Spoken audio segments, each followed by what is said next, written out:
ஆந்திராவின் மசூலிப்பட்டினத்திலிருந்து 50 கிலோமீட்டர் தொலைவில் தற்போது மொந்தா புயல் இருக்கிறது. அது ஆந்திராவை நெருங்கி வரக்கூடிய காட்சிகளை பார்த்து வருகிறோம். கூடுதல் விவரங்களோடு செய்தியாளர் லிபிகா இணைக்கிறார். லிபிகா, விவரங்கள். மத்திய மேற்கு வங்கக்கடல் பகுதியில் கடந்த 6 மணி நேரத்தில் மணிக்கு 15 கிலோமீட்டர் வேகத்துல வடக்கு வடமேற்கு நோக்கி நகர்ந்து வருகிறது மொந்தா தீவிர புயலானது. இன்று மாலை 4:30 மணி நிலவரப்படி அதே பகுதியில் மையம் கொண்டிருக்கின்றது. இது மச்சிலிப்பட்டினத்திற்கு தென்கிழக்கே சுமார் 50 கிலோமீட்டர் தொலைவிலும், காக்கிநாடாவிற்கு தெற்கே 130 கிலோமீட்டர் தொலைவிலும், விசாகப்பட்டினத்திற்கு தென்மேற்கே 230 கிலோமீட்டர் மற்றும் கோபால்பூருக்கு தென்மேற்கே 470 கிலோமீட்டர் தொலைவில் தற்போது மையம் கொண்டிருக்கிறது. கிட்டத்தட்ட ஆந்திர பிரதேச மச்சிலிப்பட்டினத்தை நோக்கி நகர்ந்து வரக்கூடியது கிட்டத்தட்ட 50 கிலோமீட்டர் தொலைவில் மட்டுமே இருக்கிறது.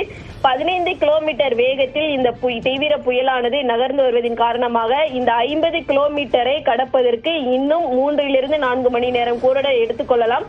அதன் பின்னர் புயல் கரையை கடக்கும் நிகழ்வு என்பது தொடங்க இருக்கின்றது. குறிப்பாக முன்பகுதி கரையை கடக்கும் நேரங்கள்ல அதிகபட்சமான காற்றினுடைய வேகமும் அதே போன்று பல சேதங்களும் ஆந்திராவில் இருக்கக்கூடிய பல்வேறு மாவட்டங்களுக்கு இருக்கும் என வானிலை ஆய்வு மையம் தகவல் தெரிவித்திருக்கின்றது.